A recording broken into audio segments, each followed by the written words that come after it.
ప్రపంచ కార్మిక వర్గ మహానాయకుడు కార్ల్ మార్క్స్ 142వ వర్ధంతి సందర్భంగా నెల్లూరు ఎస్యూసీ కమ్యూనిస్టు పార్టీ కార్యాలయంలో ఆయన చిత్రపటానికి పూలమాల వేసి నివాళులర్పించారు. కార్యక్రమంలో పార్టీ రాష్ట్ర కార్యదర్శి బిఎస్ అమర్నాథ్ పాల్గొన్నారు.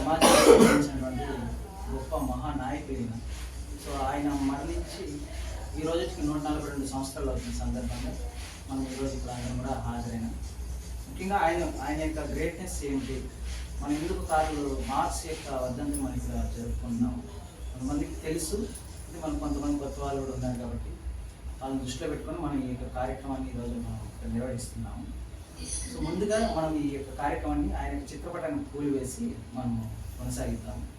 సో మన party SUCI socialist unity centre of India communist party యొక్క సెంట్రల్ కమిటీ మెంబరు, అదేవిధంగా మన ఆంధ్రప్రదేశ్ స్టేట్ సెక్రటరీ కాబట్టి బిఎస్ అమర్నాథ్ గారిని కార్ల్ మార్క్స్ చిత్రపటానికి పూలు వేసి నివాళులు అర్పించాలని కోరుతున్నాను.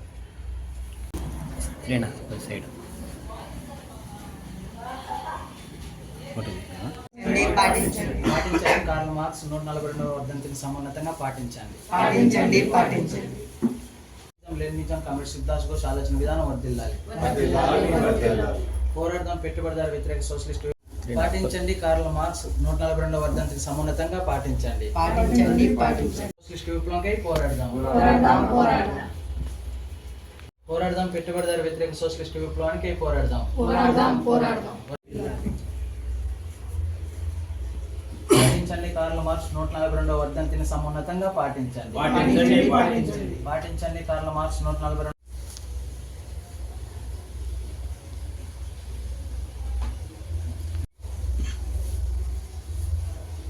పోరాడదాం పెట్టుబడిదారు వ్యతిరేక సోషలిస్ట్ విప్లవంకే పోరాడదాం. వర్ధిల్లాలి Marxism Leninism comrade Subhash Ghosh ఆలోచన వర్ధిల్లాలి.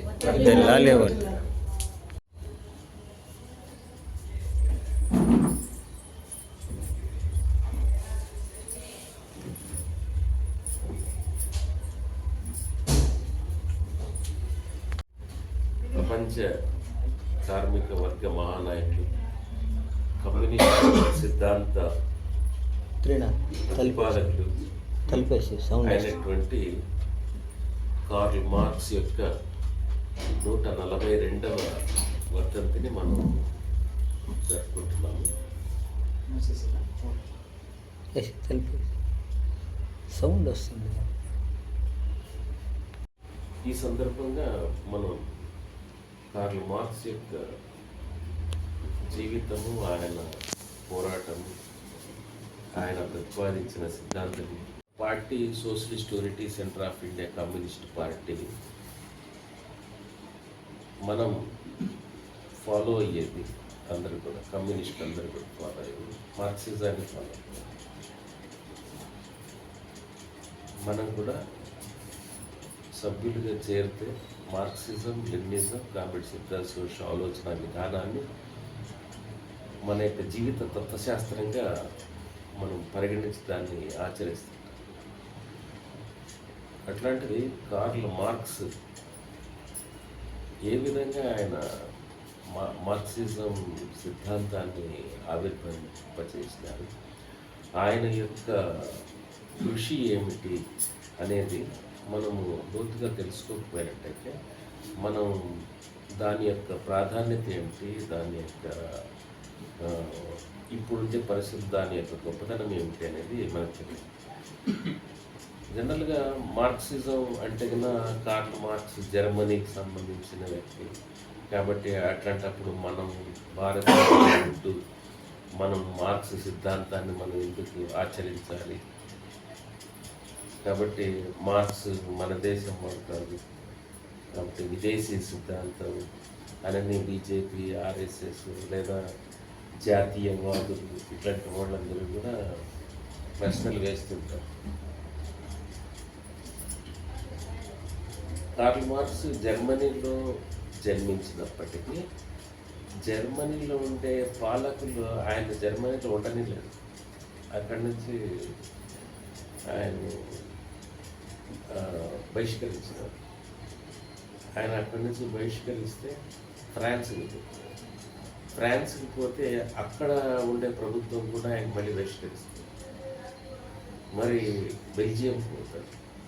బెల్జియంలో ఉండే గవర్నమెంట్ కూడా అతన్ని అక్కడ అరెస్ట్ చేసి అక్కడ నుంచి బహిష్కరిస్తుంది. అక్కడ నుంచి అయిన తర్వాత అతను బ్రిటన్, ఇంగ్లాండ్, లండన్కి వెళ్తాడు. లండన్లో అతను అక్కడ ఉంటాడు చివరి వరకు. కాబట్టి ఆయన జర్మనీ దేశంలో జన్మించినప్పటికీ ఆయన ఏ దేశంలో కూడా నిలవ నీడ లేకుండా చేస్తారు. కాబట్టి ఆయన ఎక్కడున్నప్పటికీ సమాజం సమూలమైన లేదా విప్లవాత్మకమైన మార్పు రావాలి అని ఆయన పోరాటం చేస్తారు.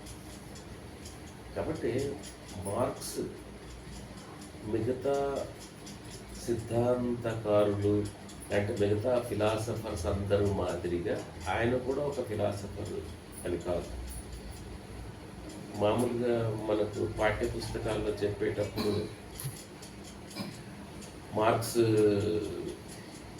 మార్క్స్ సిద్ధాంతాన్ని కూడా చెప్తారు. Socrates, Plato, Aristotle, Platon, Hobbes, Locke, Rousseau వీళ్ళందరికీ చెప్తుంటారు. అదేవిధంగా భారతీయ తత్వశాస్త్రం వీటిని గురించి చెప్తుంటారు. ఇట్లా చెప్పే ఇవన్నీ కూడా ఈ తత్వశాస్త్రాలన్నీ కూడా ఈ అన్నీ కాకుండా మనం ఎందుకు మార్క్సిజాన్ని స్వీకరించాం? మార్క్సిజం మా మిగతావన్నీ ఎందుకు స్వీకరించలేదు? అంటే నేడు ప్రపంచవ్యాప్తంగా ఉన్నటువంటి పరిస్థితుల్లో మిగతా ఏ తత్వశాస్త్రాలు కూడా మనిషికి ఒక సమగ్రమైన అవగాహన ఇచ్చి మనిషిని ఒక సరైన శాస్త్రీయమైన దారిలో జీవన మార్గాన్ని చూపించేటువంటి శక్తి సామర్థ్యాలనేది సరైనటువంటి మెథడాలజీ పద్ధతి అనేది ఏ తత్వశాస్త్రానికి కూడా లేదు. మిగతా తత్వశాస్త్రాలన్నీ కూడా వాటికి తగిన పద్ధతులు వాటికి ఉన్నాయి. అయితే మార్క్సిజం అనేది నేటి సమాజంలో అత్యంత అభివృద్ధి చెందిన శాస్త్రీయమైన సైన్స్ మీద ఆధారపడినటువంటి తత్వశాస్త్రం.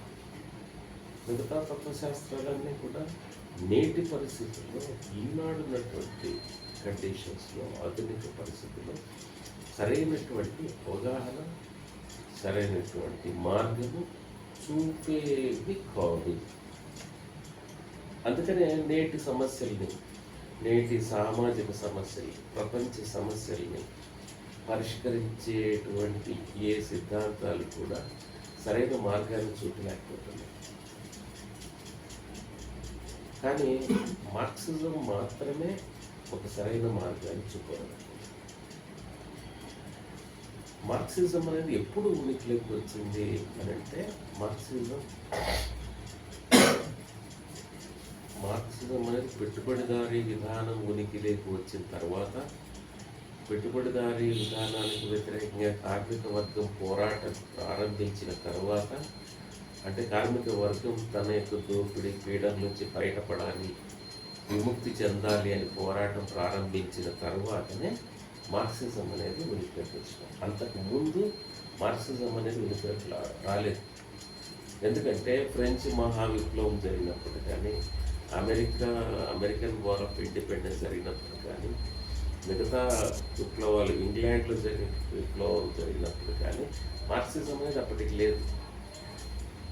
అప్పటికంతా కూడా బూర్జువా సిద్ధాంతమే, అంటే పెట్టుబడిదారీ వ్యవస్థ నెలకొల్పడానికి అనుగుణమైనటువంటి ఆలోచన విధానమే ఆనాటి వరకు ఉండింది. ఆ ఆలోచన విధానం ద్వారానే పెట్టుబడిదారీ విధానం అనేది ఉనికిలోకి వచ్చింది కూడా. మొదట ఇంగ్లాండ్లో ప్రారంభమైన తర్వాత ఫ్రాన్స్లో, తర్వాత అమెరికాలో, తర్వాత జర్మనీ, ఇతర యూరోప్ దేశాలంతట్లో కూడా మొదట బూర్జువా విప్లవాలనే జరిగాయి. బూర్జువా విప్లవం అంటే అర్థం ఏమిటి? రాచరికానికి వ్యతిరేకమైనటువంటి పోరాటం చేసి ప్రజాస్వామ్యాన్ని నెలకొల్పడం. ప్రజాస్వామ్యం అంటే పెట్టుబడిదారి వర్గం యొక్క పాలన నెలకొల్పడమే. మొదట్లోనే పెట్టుబడిదారులు ఏమీ ఆవిర్భవించలేదు. అయితే వ్యక్తి యాజమాన్యం ఉండాల, వ్యక్తి యొక్క అభివృద్ధి అనేటువంటి నినాదంతో, అంటే లిబర్టీ, ఈక్వాలిటీ, ఫ్రెటర్నిటీ, అంటే స్వేచ్ఛ, సమాజం, సౌభ్రాతృత్వం అనేటువంటి నినాదాల మీద ఆధారపడినటువంటి ఫ్రెంచ్ మహావిప్లవం యొక్క ఆలోచనలతో బూర్జువా వర్గం అనేది వచ్చింది. దాన్నే బూర్జువా ప్రజాతంత్ర విప్లవాలు అంటారు. కాబట్టి ఆ విధంగా యూరోప్లో అవన్నీ కూడా వచ్చిన తర్వాత పెట్టుబడిదారీ విధానం అనేది ఉనికిలోకి వచ్చింది. అంటే వ్యక్తి యొక్క యాజమాన్యం, వ్యక్తి యొక్క అభివృద్ధి, వ్యక్తి ప్రాధాన్యత, వ్యక్తి కేంద్రంగా ఉండే సమాజం బూర్జువా సమాజం. ఇప్పుడు కూడా మనం చూడొచ్చు, వ్యక్తికి ప్రాధాన్యం, నీ సమస్య నువ్వు పరిష్కరించుకోవాల అనేటువంటి బేసిస్ మీద ఆధారపడింది. నువ్వు కష్టపడాలి, నువ్వు పని చేయాలి, నువ్వు సంపాదించుకోవాలి అనేటువంటి బేసిస్ మీద వ్యక్తిగత వాదం అంటారు. ఆ వాదం మీద ఆధారపడినటువంటి ఫిలాసఫీ బూర్జువా సిద్ధాంతం అంటే అది అంతిమంగా పెట్టుబడిదారీ విధానం ఏర్పడడం. పెట్టుబడిదారీ విధానం ఏర్పడడం అంటే ఉత్పత్తి సాధనాలైన భూములు, మిల్లు, గనులు, ఫ్యాక్టరీల మీద వ్యక్తుల యొక్క యాజమాన్యం నెలకొల్పారు. వ్యక్తుల యాజమాన్యం నెలకొల్పినప్పుడు వ్యక్తులు వ్యక్తిగత లాభం కొరకు ఉత్పత్తి చేస్తారు. కాబట్టి పెట్టుబడిదారీ విధానము లాభం కొరకు ఉత్పత్తి చేసే విధానంగా తయారైపోయినప్పుడు ఆ లాభం ఎక్కడి నుంచి వస్తుంది అంటే అది కార్మికుల యొక్క శ్రమశక్తిని దోచుకోవడం ద్వారానే లాభం అనేది వస్తుంది. చాలామంది ఏమనుకుంటారు, లాభం రావడం అనేది పెట్టుబడిదారులు కష్టపడటం వల్ల వస్తుంది అనుకుంటారు. లేదా పెట్టుబడిదారులకు మిగతా వాళ్ళందరికంటే తెలివితేటలు ఎక్కువ ఉంటాయి కాబట్టి వాళ్ళు డబ్బు సంపాదించుకుంటారు అనుకుని అట్లా ఈ పెట్టుబడిదారీ విధానము, దాని యొక్క నిపుణులు, పండితులు వాళ్ళందరూ కూడా విద్యా విధానము, సినిమాలు అవన్నీ కూడా అట్లా ప్రచారం చేస్తూ ఉంటాయి. కాబట్టి పెట్టుబడిదారీ విధానం అనేది బాగా బలపడిన తర్వాత అప్పుడు కార్మికులను దోచుకోవడం అనేది ఎప్పుడైతే ప్రారంభమైందో, అంటే పెట్టుబడిదారీ విధానంలో పెట్టుబడిదారుడు, కార్మికుడు అనేటువంటి ఉత్పత్తి సంబంధంతో ఉత్పత్తి జరుగుతుంటుంది. పెట్టుబడిదారుడు పెట్టుబడి మీద ఆధిపత్యం కలిగి ఉంటాడు. పెట్టుబడి అంటే ఏంటి, అది ఏ రూపంలో ఉంటుంది, అది ఉత్పత్తి సాధనాలు రూపం, ఫ్యాక్టరీలు కానీ, భూమి కానీ, గనులు కానీ ఇలాంటి వాటి మీద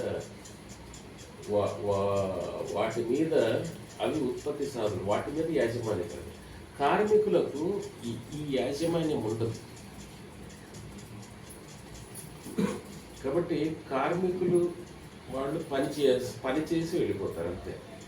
వాళ్ళు ఎందుకొరకు పని చేస్తారు అంటే వాళ్ళు పనిచేసేది జీతం కొరకు, కూలి కొరకు, వేతనం కొరకు పనిచేస్తారు. పెట్టుబడిదారుడు పనిచేసేది లాభం కొరకు పనిచేస్తారు. పెట్టుబడిదారుడు లాభం ఎందుకు తీసుకుంటాడంటే అతను పెట్టుబడి కలిగి ఉన్నాడు కాబట్టి, పెట్టుబడి మీద ఆధిపత్యం ఉంది కాబట్టి. కార్మికుడికి పెట్టుబడి మీద ఆధిపత్యం లేదు, ఉత్పత్తి సాధనాలతో అతనికి సంబంధం లేదు. అతను ఒక ఫ్యాక్టరీలోకి వెళ్తాడు, పని చేస్తాడు, సాయంత్రం వెళ్ళిపోతాడు అంతే. అతనికి కూలి తీసుకుంటాడు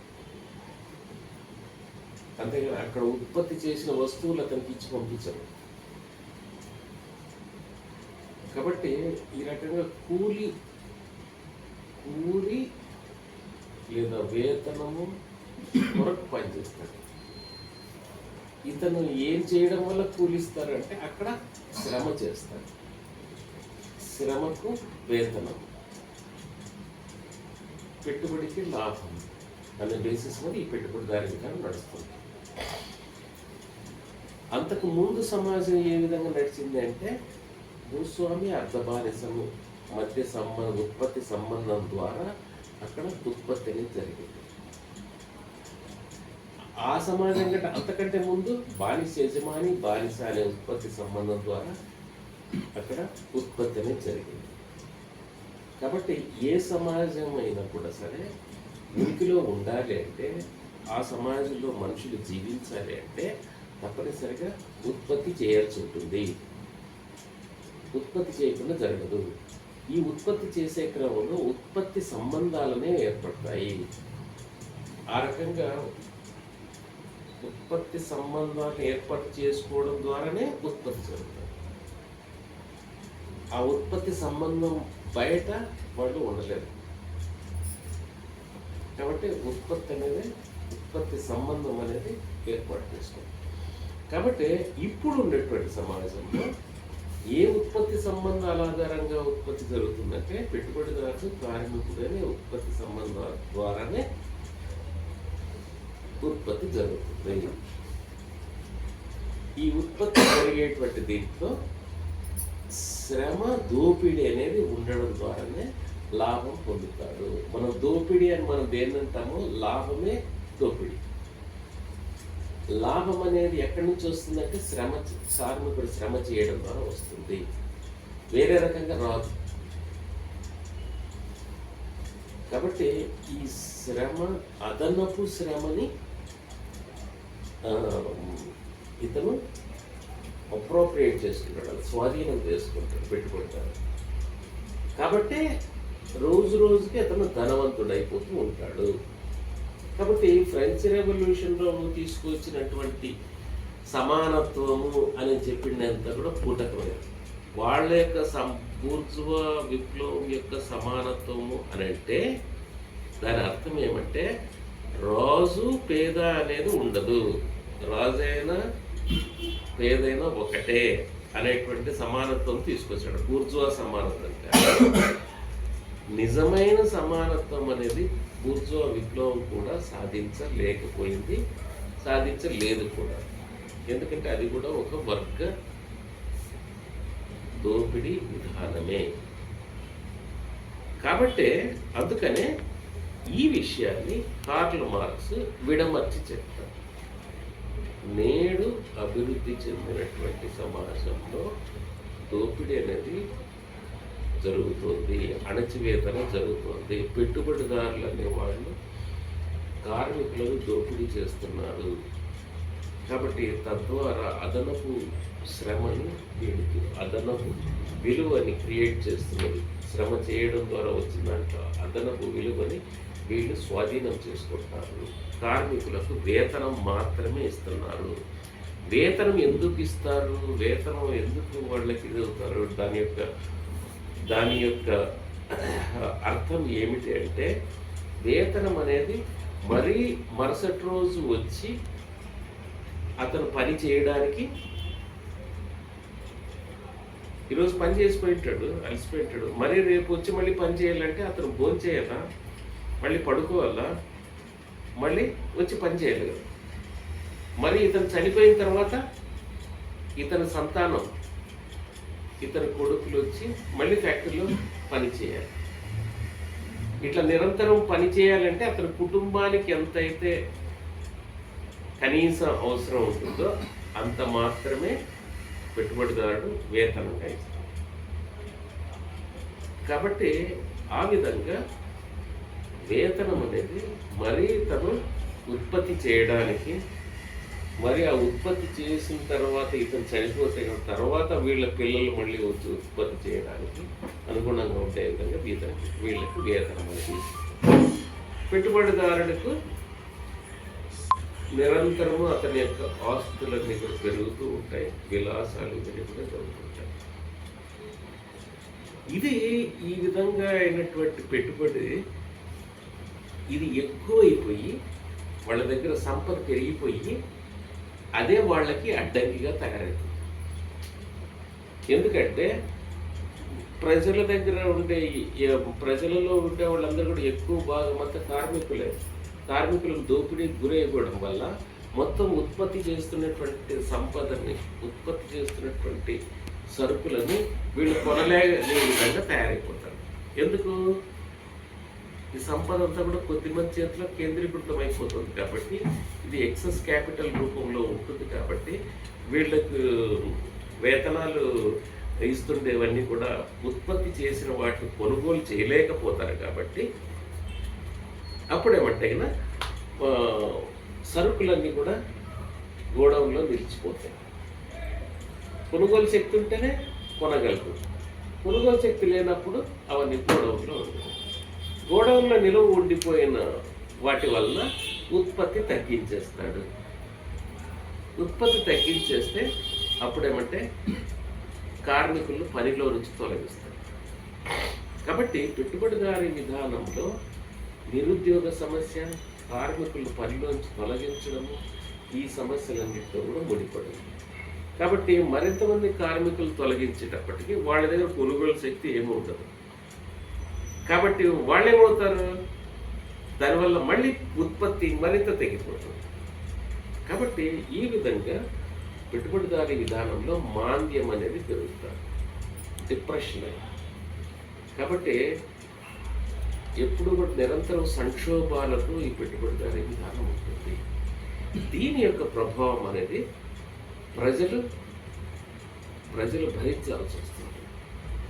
అంతేకాదు ధరల పెరుగుదల, నిరంతరం ధరలు పెరుగుతుంటాయి వీళ్ళ పెట్టుబడిదారుల యొక్క లాభాలు. కాబట్టి దాంతోపాటు పెట్టుబడిదారీ విధానంలో ప్రజలకి, ఒక దేశంలో ఉన్న ప్రజలకి ఏ వస్తువులు ఎన్ని అవసరమో, ఎంత ఉత్పత్తి చేయాలని ఒక ప్రణాళికాబద్ధమైన ఉత్పత్తి అనేది ఉండదు. ఎందుకంటే పెట్టుబడిదారుల లాభం కొరకు ఉత్పత్తి జరుగుతుంటుంది. ఇది ప్రజల యొక్క అవసరాలు తీర్చడం కొరకు ఉత్పత్తి ఒక ప్లాన్డ్గా, ఒక ప్రణాళికాబద్ధంగా, తిండి గింజలు ఎన్ని కావాలి, బట్టలు ఎన్ని కావాలి, లేకుంటే ఇల్లు ఎన్ని కావాలి, మోటార్ సైకిల్ ఎన్ని కావాలి, కార్లు ఎన్ని కావాలి, సెల్ ఫోన్లు ఎన్ని కావాలి, విద్యాలయాలు, హాస్పిటల్, వీటికి సంబంధించిన ఒక ప్రణాళిక అనేది ఉండదు. ప్రణాళికకు అనుగుణంగా ఉత్పత్తి అనేది జరగదు. లాభాల కొరకు ఉత్పత్తి జరుగుతుంది. కాబట్టి పెట్టుబడిదారీ విధానంలో దీని వలన అభద్రత అనేది పెరుగుతుంది. నిరంతరము ప్రజల యొక్క అభివృద్ధి అనేది, ప్రజల యొక్క ఒక ప్రణాళికాబద్ధమైన అభివృద్ధి అనేది లేకుండా పోతుంది. కాబట్టి ఆర్థిక వ్యవస్థలో అనార్కీ అంటే అరాచకం, ఉత్పత్తిలో అరాచకం అనేది పెట్టుబడిదారీ విధానం యొక్క లక్షణంగా ఉంటుంది. ఉత్పత్తిలో అరాచకం అనేది పెట్టుబడిదారీ విధానంలో లక్షణంగా ఉంటుంది. కాబట్టి ఈ విధంగా పెట్టుబడిదారీ విధానము అభివృద్ధి నిరోధకంగా మారిపోయింది. కాబట్టి ఎప్పుడైతే పెట్టుబడిదారుల దగ్గర సంపద అంతా కేంద్రీకరింపబడి అది ఎక్సెస్ క్యాపిటల్గా ఉంటుందో అప్పుడు వాళ్ళు దాన్ని ఏం చేస్తారంటే ఇతర దేశాలకు ఎగుమతి చేస్తారు. వాళ్ళు ఇక్కడ ఎందుకంటే కార్మికులు కొనుక్కునే స్థితికి వచ్చేసినారు కాబట్టి వేరే దేశాలకు ఎగుమతి చేస్తారు. అక్కడ ఫ్యాక్టరీలు పెడతారు. అక్కడ చౌకగా దొరికేటువంటి శ్రమశక్తిని, శ్రామికులని, మరి అక్కడ చౌకగా దొరికేటువంటి ముడి సరుకులని ఉపయోగించి ఉత్పత్తి చేస్తారు. ఉత్పత్తి చేసి ఆ దేశంలో కూడా దోచుకోవడం, మొత్తం ప్రపంచవ్యాప్తంగా అమ్ముకోవడం ద్వారా వాళ్ళు ఉత్పత్తి చేస్తారు. మరింత దోపిడీ, మరింత సంపద కేంద్రీకరణ అనేది పెరుగుతుంది. కాబట్టి గుత్త పెట్టుబడి, బహుళజాతి సంస్థలు ఇవన్నీ కూడా ఏర్పడి ఇది పెట్టుబడిదారీ విధానం సామ్రాజ్యవాద దశకు చేరుకుంది. కాబట్టి ఎప్పుడైతే పెట్టుబడిదారీ విధానం సామ్రాజ్యవాద దశకు చేరుకుందో ఆ దశని వివరించడం లెనిన్ చేస్తుంది. లెనిన్ రష్యాలో ఉండే రష్యా, ఆయన జర్మనీలో ఉండేటువంటి మార్క్స్ కమ్యూనిస్ట్ సిద్ధాంతాన్ని కనిపెడితే దాని మీద ఆధారపడి రష్యాలో లెనిన్ ఆ సిద్ధాంతాన్ని వినియోగించుకొని మార్పు పొందిన పెట్టుబడిదారీ విధానాన్ని, అంటే స్వేచ్ఛా వ్యాపారం నుంచి అది సామ్రాజ్యవాద దశకు చేరుకున్నటువంటి పెట్టుబడిదారీ విధానాన్ని వివరించి అక్కడ ఎట్లా విప్లవాలు జరుగుతాయో, ఎట్లా కార్మిక వర్గము ఇతర ప్రజలు విముక్తి చెందుతారు అనే విషయాన్ని కనిపెట్టి ఆయన అక్కడ రెవల్యూషన్ తీసుకొచ్చారు. మొట్టమొదటిసారి ప్రపంచ చరిత్రలో అణచివేయబడిన దోపిడీ గురవుతున్నటువంటి వర్గము ఆధిపత్యం వహించింది, అధికారంలోకి వచ్చింది. అధికారంలోకి వచ్చి సోషలిస్ట్ వ్యవస్థను స్థాపించడమే కాదు, పెట్టుబడిదారుల యొక్క అధికారాన్ని నిర్మూలించి వ్యక్తిగత ఆస్తి అనేదే నిర్మూలించేస్తుంది, వ్యక్తిగత ఆస్తిని రద్దు చేస్తుంది. ఎందుకంటే పెట్టుబడిదారీ విధానంలో కార్మికులు ఎవరికి వ్యక్తిగత ఆస్తి అనేది ఏమి ఉండదు, వాళ్ళు ఉత్పత్తి సాధనాలు ఏమి కలిగి ఉండరు. కాబట్టి వాళ్ళందరూ కూడా అన్నిటినీ కోల్పోయి ఉంటారు. వాళ్ళకి ఏదైనా ఒక ఇల్లు ఏదైనా ఉన్నా కూడా అప్పుల పాలైపు దాన్ని కూడా అమ్మేసుకుంటూ ఉంటారు. కాబట్టి సోషలిజం వచ్చిన తర్వాత ఏమంటే ఈ పెట్టుబడిదారుల దగ్గర ఉండేటువంటి ఆస్తుల్ని, ఫ్యాక్టరీని, భూముల్ని, గనులన్నింటినీ కూడా కార్మిక వర్గం వాళ్ళ నుంచి స్వాధీనం చేసుకొని దాని మీద సమిష్టి యాజమాన్యం, కార్మిక వర్గ యాజమాన్యాన్ని నెలకొల్పుతుంది. అది సోషలిజం. అంటే సోషలిజం అంటే ఏమిటంటే పెట్టుబడిదారీ వర్గానికి ఉన్న ఆధిపత్యాన్ని తొలగించేసి కార్మిక వర్గ యాజమాన్యాన్ని రాజకీయాల్లో నెలకొల్పుతుంది, ఆర్థిక రంగంలో నెలకొల్పుతుంది, సాంస్కృతిక రంగంలోనూ మరి విద్యా రంగంలో కూడా అక్కడ కార్మిక వర్గ యాజమాన్యాన్ని, కార్మిక వర్గ ప్రయోజనాన్ని కాపాడే విధంగా చేస్తుంది. అదేవిధంగా సైన్స్, టెక్నాలజీ, సాహిత్యము మొత్తం అన్నిటిలో కూడా లాభం కొరకు ఉత్పత్తి చేసేటువంటి ధోరణి, పెట్టుబడిదారుల ప్రయోజనాల కొరకు ఉత్పత్తి చేసే ధోరణిని తొలగించేసి సైన్స్ ప్రజల కొరకు ఉపయోగపడాలని, సాహిత్యం ప్రజల కొరకు ఉపయోగపడాలని, కళలు ప్రజల కొరకు ఉపయోగపడాలా అనేటువంటి దీన్ని తీసుకుంది సోషలిజం.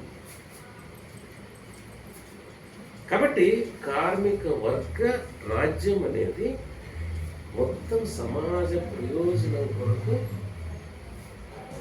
కార్మిక వర్గం నిలబడుతుంది. కాబట్టి కార్మిక వర్గానికే అటువంటి శక్తి సామర్థ్యాలు ఉన్నాయని మొట్టమొదటి చెప్పిండేది కార్ల్ మార్క్సే.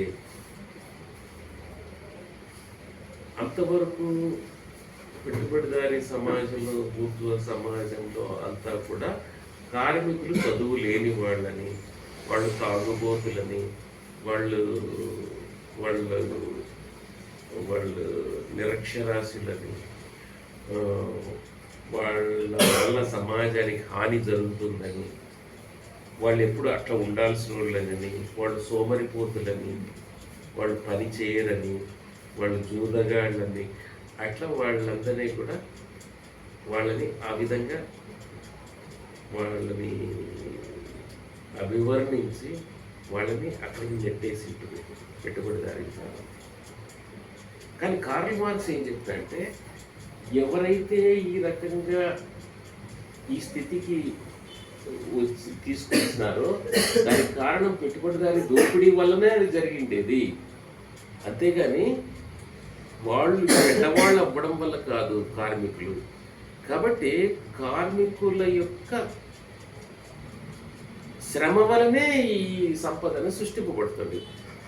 కాబట్టి కార్మికులు నిజానికి అత్యంత విప్లవకరమైన వర్గము.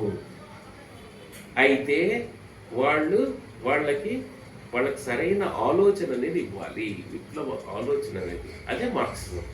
మార్క్సిజం అనే దాన్ని కార్మికుల దగ్గరకు తీసుకుపోయి వాళ్ళని ఎడ్యుకేట్ చేసినట్టయితే, వాళ్ళని చైతన్యపరిచినట్టయితే అది ఒక మహాశక్తిగా రూపొంది ఒక నూతనమైన సమాజాన్ని, నూతనమైన నాగరికతని ఆవిష్కరింప చేస్తుంది. సమాజాన్ని ఇంకెంత మాత్రం ముందుకు తీసుకుపోలేదు.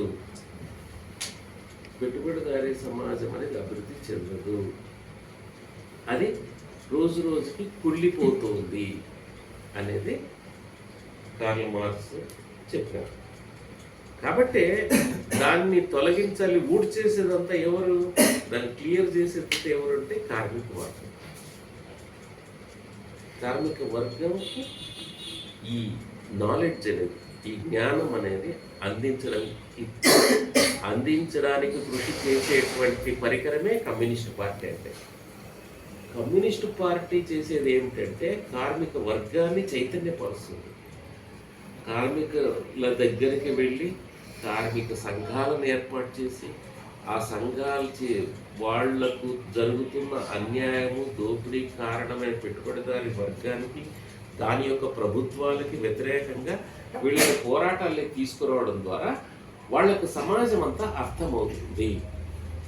ఉద్యమాలు చేయడం యొక్క ఉద్దేశం ఏమంటే కార్మికులకు రాజకీయాలు అర్థం కావాలి, రాజ్యం అర్థం కావాలి, చట్టాలు అర్థం కావాలి, మతం అర్థం కావాలి, కులం అర్థం కావాలి, అన్నిటినీ అర్థం చేసుకొని ఏది చేయడం వలన వాళ్లకు ఉండేటువంటి స్థితి మారుతుంది, వాళ్ళ జీవితాలు సమూలంగా ఎట్లా మారుతాయనేది వాళ్ళ దగ్గరికి కమ్యూనిస్ట్ పార్టీ వాళ్ళ దగ్గరికి ఆ జ్ఞానాన్ని తీసుకుపోతుంది. ఎప్పుడైతే కార్మిక వర్గానికి విప్లవ సిద్ధాంతం అనేది జోడింపబడుతుందో అది మహా విస్ఫోటనం చెందుతుంది, అదే విప్లవం. కాబట్టి జస్ట్ విప్లవం తీసుకురావడమే కాదు, ఒక నూతనమైన ఉన్నతమైన సోషలిస్ట్ సమాజాన్ని, అంతిమంగా కమ్యూనిస్ట్ సమాజాన్ని ఏర్పాటు చేయడమే కమ్యూనిస్ట్ పార్టీ యొక్క ధ్యేయం, దాని యొక్క లక్ష్యం. కాబట్టి కమ్యూనిజం అనేది ఏమంటే వ్యక్తిగత ఆస్తి లేని వ్యవస్థ. వ్యక్తిగత ఆస్తి అనేది ఉండేంత వరకు బానిస విధానము, భూస్వామ్య విధానము, పెట్టుబడిదారీ విధానము, ఇవన్నీ కూడా వ్యక్తిగత ఆస్తి వ్యవస్థలే. కాబట్టి వ్యక్తిగత ఆస్తి వ్యవస్థలన్నింటినీ కూడా కార్మిక వర్గం అంతటినీ కూడా నిర్మూలించేస్తుంది. ఎప్పుడైతే పెట్టుబడిదారీ వర్గాన్ని తొలగించి కార్మిక వర్గ రాజ్యాన్ని నెలకొల్పిందో అప్పుడు ఈ వర్గ వ్యవస్థలకి అన్నిటికీ కూడా దోపిడీ వ్యవస్థలకి అంతిమ పరిష్కారం అనేది లభిస్తుంది. కాబట్టి ఆర్థికంగా, రాజకీయంగా ఈ దోపిడీ విధానం అంతం చేయడమే కాకుండా సాంస్కృతికంగా కూడా మన యొక్క ఆలోచనలు, భావాలు, అలవాట్లు, సంస్కృతి, మన యొక్క భావోద్వేగాలు, వీటన్నిటిలో కూడా ఈ పెట్టుబడిదారీ విధానం యొక్క సంస్కృతి యొక్క భావాలన్నింటినీ కూడా తొలగించేటువంటి సాంస్కృతిక విప్లవం అనేది కూడా కార్మిక వర్గం నాయకత్వాన్ని కమ్యూనిస్ట్ పార్టీ చేస్తుంది. కాబట్టి ఆ విధంగా సంస్కృతిలో కూడా మార్పును తీసుకోవడం, బూర్జువా సంస్కృతికి భిన్నంగా కమ్యూనిస్ట్ సంస్కృతి లేదా కార్మిక వర్గ సంస్కృతిని తీసుకొచ్చేటువంటి పోరాటం అనేది చేయడం పూర్తి అయిన తరువాతనే కమ్యూనిజం అనేది వస్తుంది. కమ్యూనిజంలో వ్యక్తిగత ఆస్తి ఏ రూపంలో కూడా ఉండదు. కాబట్టి అక్కడ దోపిడీ అనేది ప్రశ్న ఉండదు. ప్రతి ఒక్కరూ కూడా శ్రమ చేస్తారు. కమ్యూనిజంలో ఉత్పత్తి సాధనాలు అత్యంత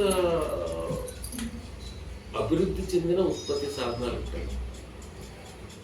కాబట్టి సైన్స్ టెక్నాలజీ బ్రహ్మాండంగా అభివృద్ధి చెంది ప్రతి ఒక్క సమాజంలో ఉండే ప్రతి ఒక్క సభ్యుడు కూడా అన్ని రంగాల్లో కూడా తన అభివృద్ధి చెందడానికి కావలసినటువంటి అవకాశం అనేది కమ్యూనిజంలో ఉంటుంది.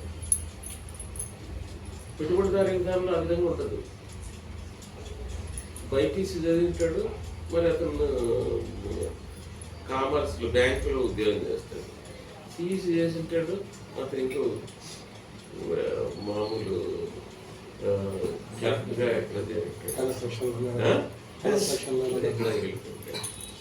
దానికి ఏముంటుంది, ఏదో పని చేసుకోవాల్సి వస్తుంది కాబట్టి ఆ విధంగా చేయాల్సి వస్తుంది. కానీ కమ్యూనిజంలో అట్లుండదు. అతను ఏ రంగంలో అతనికి ఇదైతే ఆ రంగంలో అతనికి ఒకటే రంగం అనేది కూడా ఉండదు. ఏ రంగమైన మార్పు చెందడానికి కూడా అవకాశం ఉంటుంది. అంతగా అత్యంత అభివృద్ధి చెందినటువంటి స్థితి అనేది ఉంటుంది. ప్రతి ఒక్కరికి కూడా శ్రమ చేయడం అనేది ప్రాథమికమైనటువంటి గుణంగా ఉంటుంది. శ్రమ చేయడానికి ఇప్పుడు శ్రమ చేయడానికి ఇష్టపడకుండా ఎందుకుంటాడు కార్మికుడు అని అంటే, ఇతను ఎంత శ్రమ చేస్తే పెట్టుబడిదారుడు అంత లాభం పొందుతాడు. కాబట్టి తనకు ఎప్పుడైతే దాంట్లో ఆసక్తి అనేది ఉండదు. అంతేకాకుండా రోజు చేసిన పనే చేస్తూ ఉంటాడు. దాంట్లో క్రియేటివిటీ ఉండదు, దాంట్లో సృజనాత్మకత అనేది ఉండదు. కాబట్టి అతను లైఫ్ అనేది చాలా బోర్ కొట్టేదిగా ఉంటుంది. కానీ కమ్యూనిజంలో అట్లుండదు. ప్రతి ఒక్కరు కూడా సృజనాత్మకంగా మనిషిలో ఉండేటువంటి అన్ని రకాలైనటువంటి సృజనాత్మకతని వినియోగించుకొని అతను అన్ని రంగాలు సర్వతోముఖ అభివృద్ధి చెందడానికి ఉంటుంది. పెట్టుబడిదారి విధానంలో ఆ ఇదనేది ఉంటుంది. కాబట్టి కమ్యూనిజం యొక్క సూత్రం ఏమిటంటే, ప్రతి ఒక్కరూ తన శక్తి మేరకు పనిచేస్తారు, తన అవసరమైనంత పొందుతారు. పెట్టుబడిదారీ విధానంలో కార్మికుని చేత విపరీతంగా పని చేయిస్తాడు, అతనికి బ్రతకడానికి ఇదంత మాత్రం ఇస్తాడు, తను విపరీతంగా లాభపడతాడు పెట్టుబడిదారు.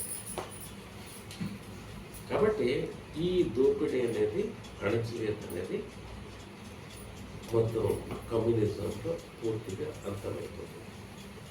కాబట్టి కార్ల్ మార్క్స్ యొక్క సిద్ధాంతం అనేది ఈ విధంగా వర్గ పోరాట సిద్ధాంతాన్ని ప్రవేశపెట్టింది.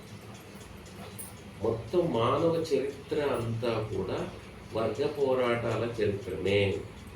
లిఖిత చరిత్ర అంతా కూడా వర్గ పోరాటాల చరిత్రనే. వర్గాలుగా ఏర్పడక ముందు ఉన్నటువంటి ఆదిమ కమ్యూనిస్టు సమాజంలో, ఆదిమ కమ్యూనిస్టు సమాజం అంటే అది కమ్యూనిజం అంటే అది అంతా సమిష్టిగా జీవిస్తారు కాబట్టి కమ్యూనిస్టు అన్నారు దాన్ని. ఆదిమ కమ్యూనిస్టు సమాజం అక్కడ వర్గాలనేవి లేవు. మొత్తం ఆనాడు ఉన్నటువంటి మొత్తం సమస్త ప్రకృతి సంపద అంతా అందరికీ సంబంధించిందిగా ఉండేది. కానీ వ్యవసాయం కనిపెట్టడము, స్థిరమైన ఆస్తి అనేది రావడము, దాని మీద అక్కడ కొరత అనేది రావడము, ఆ కొరతలో కొద్దిమంది ఆధిపత్యం సంపాదించి మిగతా వాళ్ళని బానిసలుగా చేయడం వల్ల అక్కడ వర్గ విభజిత సమాజం అనేది ప్రారంభమైంది. కాబట్టి వర్గ విభజిత సమాజం అనేది మెట్టుమెట్టుగా ఇది నేడు పెట్టుబడిదారీ సమాజం చేరుకుంది. ఇది అంతిమంగా కమ్యూనిజంలో అంతమైపోయింది. కాబట్టి ఇంతవరకు జరుగుతూ సమాజ అభివృద్ధి చెందుతూ వచ్చిందంతా కూడా వర్గ పోరాటాల వల్లనే. బానిస యజమానులకు వ్యతిరేకంగా బానిసలు పోరాటం చేసినారు, అది మార్పు చెంది భూస్వామి సమాజం అయింది. అక్కడ భూస్వాములకు రాజులకు వ్యతిరేకంగా అర్ధబానిసలు పోరాటం చేసినారు బూర్జువాల నాయకత్వంలో. అది అంతం చేసి పెట్టుబడిదారీ సమాజం ఏర్పాటు చేసింది. పెట్టుబడిదారీ సమాజంలో పెట్టుబడిదారులు కార్మికులను దోపిడీ చేస్తుంటే కార్మికులు విప్లవం తీసుకొచ్చి పెట్టుబడిదారుల యొక్క కూలతో చేసి సోషలిజాన్ని, కమ్యూనిజాన్ని ఏర్పాటు చేస్తారు. కాబట్టి ఇది మొట్టమొదటిసారి రష్యాలో జరిగింది. దాని తర్వాత కాలంలో చైనాలోను, మరి తూర్పు యూరోప్ దేశాల్లోనూ ఇవన్నీ కూడా కమ్యూనిస్ట్ దేశాలుగా ఏర్పడినాయి. దాని తర్వాత క్యూబా, మరి కొరియా, మరి ఇంకా వియత్నాము, ఇట్లాంటి దేశాలందరూ సోషలిజం అనేది ఏర్పడింది. అయితే రెండవ ప్రపంచ యుద్ధం తర్వాత కమ్యూనిస్టు ఉద్యోగంలో సిద్ధాంతానికి ఎంత ప్రాధాన్యత ఇవ్వాలో అంత ప్రాధాన్యత ఇవ్వకపోవడం వల్ల సభ్యులు, కార్యకర్తల యొక్క చైతన్య స్థాయి అనేది నిరంతరం పెంచడం ద్వారా వాటిలో ఒక ద్వంద్వాత్మక సంబంధం ఏర్పాటు చేసేటువంటి దానికి భిన్నంగా యాంత్రిక ఆలోచన ధోరణి పెరగడం వల్ల రివిజనిజం అనేది రావడము, మార్క్సిజానికి వ్యతిరేకమైనటువంటి ధోరణులు రావడం వలన సోషలిజం పడిపోయింది. ఇది తాత్కాలికం మాత్రమే. పెట్టుబడిదారి తత్వవేత్తలు, మరి పెట్టుబడిదారి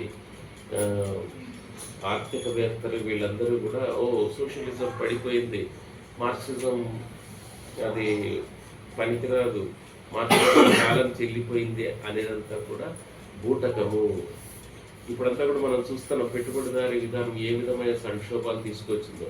నిజంగా పెట్టుబడిదారీ విధానమే గొప్పదని, మార్కెట్ ఎకానమీదే గొప్పదైనట్టయితే వాళ్ళు ఈ సమస్యలు సంక్షోభాలు పరిష్కరించున్నారు. ఇప్పుడు అమెరికాలో ఇప్పుడు స్టాక్ మార్కెట్లన్నీ పడిపోయి సుమారు $1.5 ట్రిలియన్ అవంతా కూడా మొత్తం ఆ సంపద అంతా పోయింది. మొత్తం ప్రపంచవ్యాప్తంగా కూడా సుంకాల భారం అనేది పెంచుతోంది అమెరికా. ఇవన్నీ కూడా భవిష్యత్తులో యుద్ధాలకు దారితీస్తాయి. ఎందుకంటే వివిధ సామ్రాజ్యవాదులు మార్కెట్ కొరకు పోటీ పడడం ద్వారా అదేమంటే అంతిమంగా బహిరంగ యుద్ధాలకు దారితీస్తాయి. యుద్ధాలు అనేవి పెరిగితే జరిగేది ఏమంటే సృష్టించిన సంపద కూడా మరి అంతమైపోవడమే, మొత్తం నాశనం చేయడమే. వాళ్ళు ఏం చేసేది ఏముంది? యుద్ధాల్లో వాడు బాంబులు వేస్తాడు, వీడు బాంబులు వేస్తాడు, ఇద్దరు నాశనం చేసుకోవడమే. ఇండ్లు, హాస్పిటల్స్, కాలేజీలు కట్టినవన్నీ కూల్ చేసుకోవడం, వాటర్ ట్యాంకులు, బ్రిడ్జిలు అన్నీ కూల్ చేసుకుంటారు. యుద్ధాల్లో అదే కదా జరిగేది. కూల్ చేసుకున్న తర్వాత మళ్ళీ కన్స్ట్రక్షన్ చేయాలంట. కాబట్టి ఈ యుద్ధాలు ఎందువల్ల వస్తున్నాయి? వాళ్ళల్లో వాళ్ళకి పోటీ. వాళ్ళు ఆ మార్కెట్ నేను సంపాదించాలా, ఆ లాభాలని నేనే పొందాలా అనేటువంటి పోటీ వలన ఈ యుద్ధాలనే వస్తాయి. కాబట్టి యుద్ధాలలో నష్టపోయేదంతా కూడా ప్రజలే. కాబట్టి సామ్రాజ్యవాద యుద్ధాలు కొరకు ప్రజలని, కార్మికులని, రైతులని బలి పెడతారు. నిరుద్యోగులని, యువకులని, విద్యార్థులని బలి పెడతారు. అది ఎంత తీవ్రంగాను, ఎంత అసహ్యంగాను, ఎంత వికృత రూపం తెలిసిందంటే ఈవెన్ ఇప్పుడు చిన్న పిల్లల్లో కూడా అది వదలడం లేదు.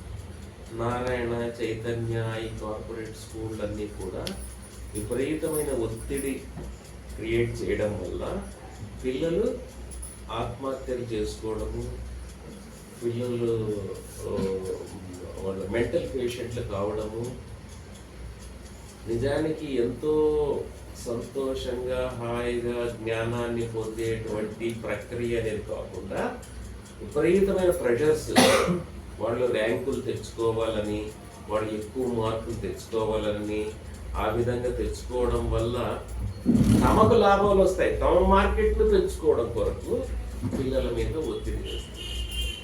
విపరీతమైన ఫీజులు లాగడము ఇవన్నీ చేస్తూ తమ ఏదో సమాజాన్ని ఉద్ధరిస్తున్నామని, పిల్లలందరికీ కూడా ర్యాంకులు వచ్చేటట్టు చేసి వాళ్ళ భవిష్యత్తు కొరకు కృషి చేస్తున్నామని ఇవన్నీ కూడా చూపిస్తుంటారు. ఇదంతా కూడా బోగస్. వీళ్ళు జ్ఞానానికి, చదువుకు ఏమీ సంబంధం లేకుండా వీళ్ళ అవసరాల కొరకు, వీళ్ళ లాభాల కొరకు వీటిని పిల్లల్ని బలి పెడుతున్నారు. అదేవిధంగా వైద్య రంగం కూడా అంతే. విపరీతమైన మందులు ధరలు, విపరీతమైన ఫీజులు, అవసరం లేకపోయినా టెస్టులు, ఇవన్నీ కూడా విచ్చలవిడిగా ప్రజలను దోచుకుంటున్నారు. ఎంత ఆరోగ్య రంగం కానీ, స్పోర్ట్స్ కానీ, అన్ని రంగాల్లో కూడా ఈ పెట్టుబడిదారీ విధానం అసహ్యకరమైన రూపాన్ని సంతరించుకుంది. కాబట్టి ఇక్కడ ఎవరికి గౌరవం లేదు. ప్రతి ఒక్కరు కూడా అభద్రతతోనే బతుకుతుంటాడు. ఈ రోజు ఉన్న ఉద్యోగం రేపు ఉంటుందో లేదో తెలియదు. ఎప్పుడు ఉద్యోగం ఉంటుందో ఎప్పుడు పోతుందో ఎవరికీ తెలియదు. కాబట్టి ఏం చేయాలా, తన ఉద్యోగం కాపాడుకోవడం కొరకు రోజు తన ఆత్మగౌరవాన్ని వదిలేసుకోవాల్సి వస్తాడు.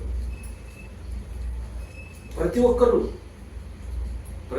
ఎవరికి కూడా గౌరవప్రదంగా జీవించేటువంటి అవకాశం అనేది లేకుండా చేస్తున్నారు. అసలు ఏదైనా కూడా సరే ఉద్యోగం వస్తే చాలు అనుకునేటట్టు దాదాపు పశువుల స్థాయికి ఈరోజు ఈ పెట్టుబడిదారీ వ్యవస్థ దిగజార్చేసింది. కాబట్టి ఈ రకంగా దిగజారిపోయినటువంటి ఈ పెట్టుబడిదారీ వ్యవస్థని ఇది చాలా మంచిదని, దీంట్లో ప్రజాస్వామ్యం ఉందని, దీంట్లో స్వేచ్ఛగా అందరూ అభివృద్ధి కావచ్చని ఈ BJP, Congress, YCP, TDP, Janasena ఇవన్నీ కూడా ప్రజలకు రోజు తమ ప్రచార సాధనాల ద్వారా ముద్ర కొడుతూ ప్రజలకు మభ్యపెడుతున్నారు. కాబట్టి ఈ దోపిడీ వ్యవస్థ ఈ విధంగా కొనసాగుతుందంటే దీన్ని కాపాడేటువంటి పార్టీలు ఉన్నాయి. ఈ పార్టీలన్నీ కూడా ఈ దోపిడీ వ్యవస్థ మంచిదని చెప్పి ప్రజలు మభ్యపెడుతున్నాయి. ప్రజలు ఏమన్నా ఉద్యమాలు చేసి తమ సమస్యల మీద ఉద్యమాల్లో ముందుకు వస్తే పోలీసుల ద్వారా వాళ్ళు అడ్చేస్తున్నారు, నిబంధనలు పెడుతున్నారు. మీరు రాష్ట్రాలకు చేయకూడదు, మీరు ధర్నాలు చేయకూడదు అని పెడితే మీకు పర్మిషన్ లేదు అని చెప్పి చేస్తున్నారు. వీళ్ళు చెప్పినటువంటి స్వేచ్ఛ, సమానత్వం, సౌభ్రాతృత్వం అనేది ఎక్కడుంది? కాబట్టి ఇదంతా కూడా ప్రజాస్వామ్యం పేరుతో పచ్చి దోపిడీ వ్యవస్థను వాళ్ళు నడుపుతున్నారు.